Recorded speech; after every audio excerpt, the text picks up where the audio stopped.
right, I'm going to do a voiceover of what's happening on the screen. Um, and I'll first of all say that the first mistake I made was I was in a hurry and I figured I could just zip this thing off and be done with it. So I didn't take a lot of time to set this up as carefully as I should have.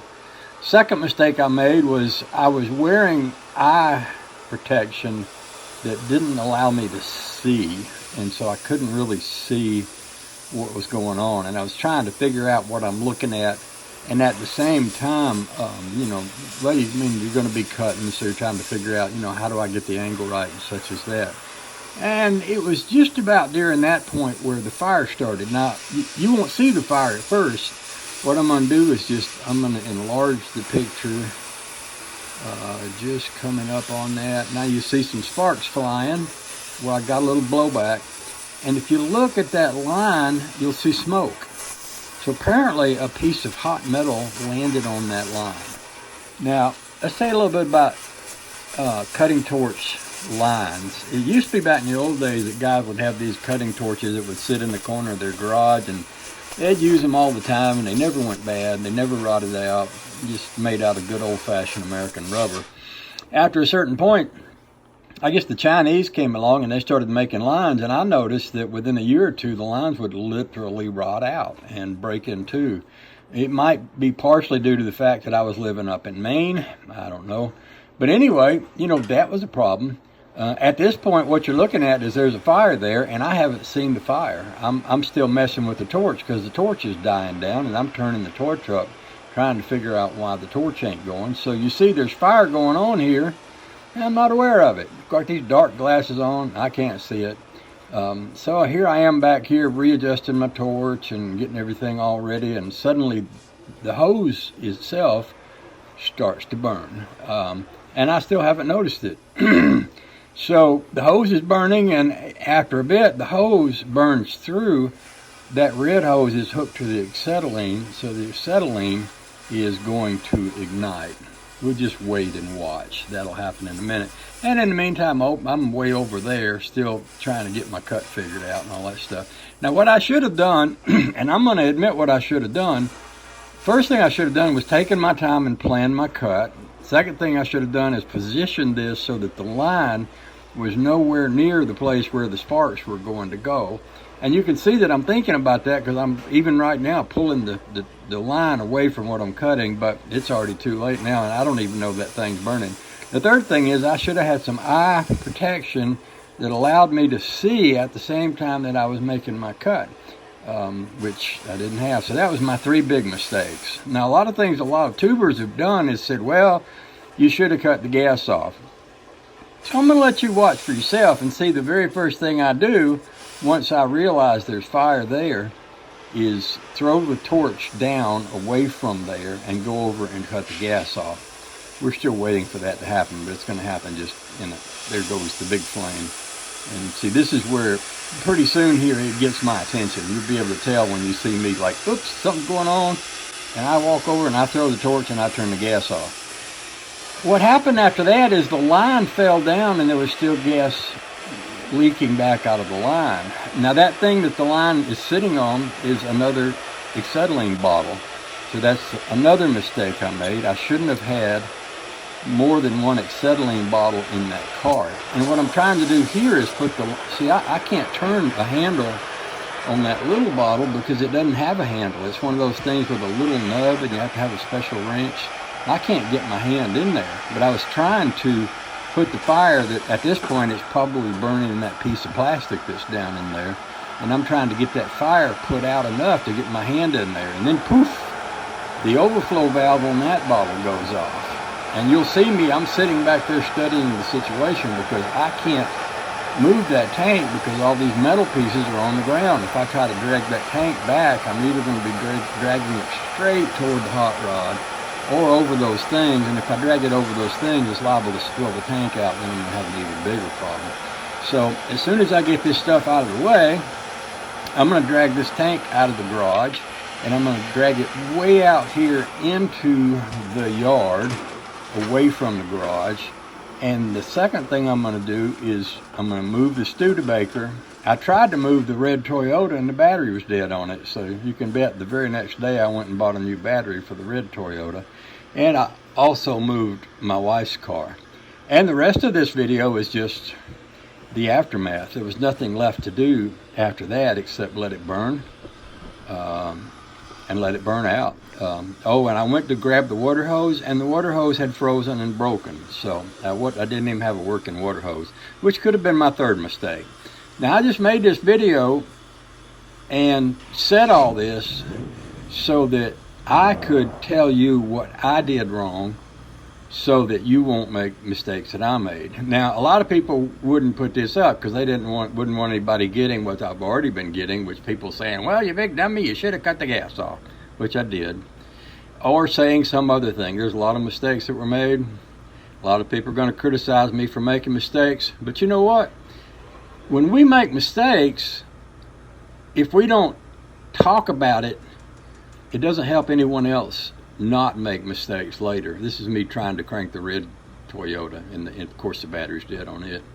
Waylon Wire had a big fire out at his shop, and he did the same thing. After he had a really disastrous fire, and he did the same thing. He came around, he said, okay, this is what I did wrong, and I'm going to tell you what I did wrong so that you won't go through this. So here this is for you. I'm not really going to say anything more. I'm just going to let the video play out. This goes on for about 30 minutes. So I'm just gonna let you watch the fire. I will say this: after I got the Studebaker moved, my wife's car moved, I went and located some water hose that wasn't broken, and I got it out there so that I could squirt some water on that box. One of the things about that box is it would hold water. So I was able to, once I could squirt water, fill that box that those tanks are in up with water, which could help to cool things down. Because the reason these tanks have an overflow on them is so that it will release the gas before the pressure gets enough to cause an explosion. Now, all of this was dangerous. And somebody's going to say, you should have run for the hills, which, yeah, maybe, probably. You're right. I used to work for a company that hauled propane, and I've seen videos of explosions and what they look like with people dying in them. So, yeah, I might have made some mistakes, but I'm not, I know what the right thing to do, although sometimes I'm going to make a judgment call. When I got something like this burning this close to my garage, my tools, my cars, my house, I'm probably gonna live a little dangerously to try to contain it rather than run away and let it all burn down. Hey, that's just me. Some people choose to stay during the hurricane or the flood or the fire and protect their home, and some people choose to head for the hills. I chose to stick around, do what I could to put it out, even though it wasn't perfect. And looking back, if I'd have had all the things that people say I should have had, that wouldn't have happened. But guess what? I didn't. In fact, I rarely ever use this torch. I have actually wanted to use it a lot more. Mr. Heavy Chevy's got a torch like that. The one I've got is like a Henrob. They call it a Henrob. I can't remember. Henrob 2000, or some people call it a Cobra 2000. It's a very expensive torch. It works great. By throwing the torch away from the fire, I saved the torch, even though I did burn everything up. But, like I say, I rarely ever use this thing, and you can believe next time I get a torch set put together, it'll be set up differently. I won't have that spare tank in there with that tank. It never occurred to me that little tank could catch on fire the way it did. Another thing I'm going to do is I'm actually going to find me a set of old torch lines, hopefully from back in the 60s or something, because I actually believe they're made out of better rubber than the stuff you can get today. So that's my story, and I'm sticking to it. I'll let y'all just watch the rest of the fire. I might play a little music in the background so that you can have something to dance to while you're watching. And I hope you have a good day, and I hope you don't burn down the house. And that's enough said about that. If you have any questions, write to Cutworm59. I usually say he's out in Arkansas, but I only say that because he's a secret agent whose location is not to be known. So if you send it to Cutworm 59 in Arkansas, they'll get it over to where he lives in Indiana, and then he can take your complaint, request, or comment and process it and get back to me, because I have important things to do here. I'm advising the president and all of his people, so I can't just be I just can't be jumping up and answering every little question y'all come up with. That's why Cutworm, he manages my mail for me. So thanks very much for being here, and I appreciate every one of you, whether you like it or not. And if you don't like it, dang I say, dang again. See ya. Bye.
Well,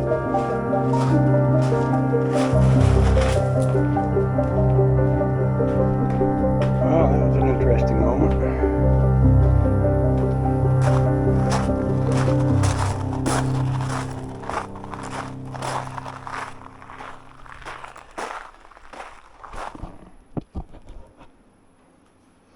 Well, I seem to have a little cleaning up to do here.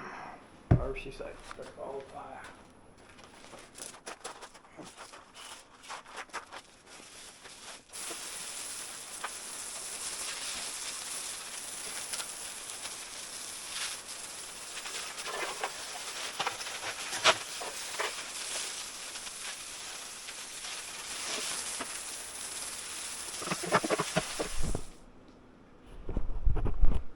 Well, we didn't burn the garage down, and we didn't burn up the hot rods, and we didn't burn up Mama's car. So I'd say it was a good day. We survived. Nobody got killed. Nobody got blowed up.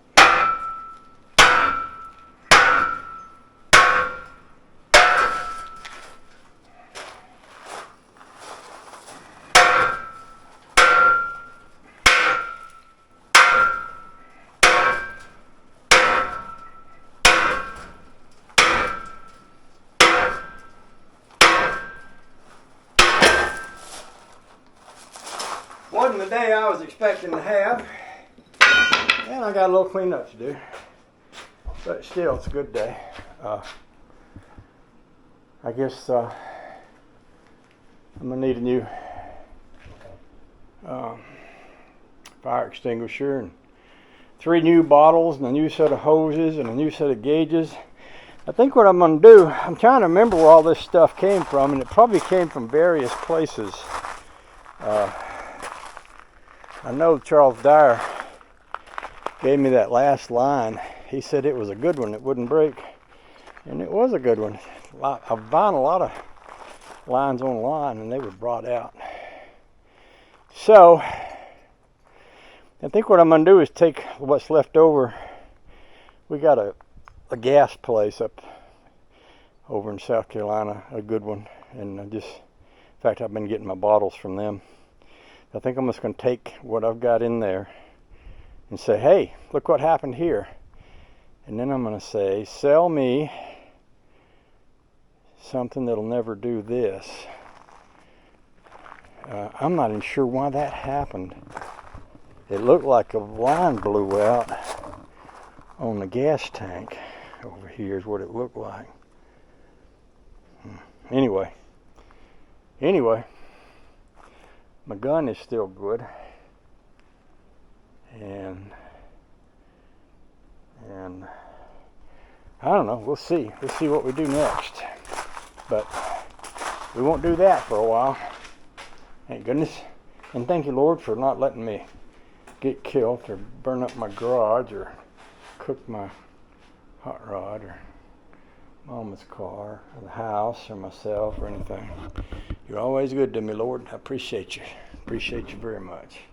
All right, so it's about time to go into cleanup mode, I do believe. I may just put all this in the back of the Toyota over there and take it to town with me next time I go. Oh, the joy.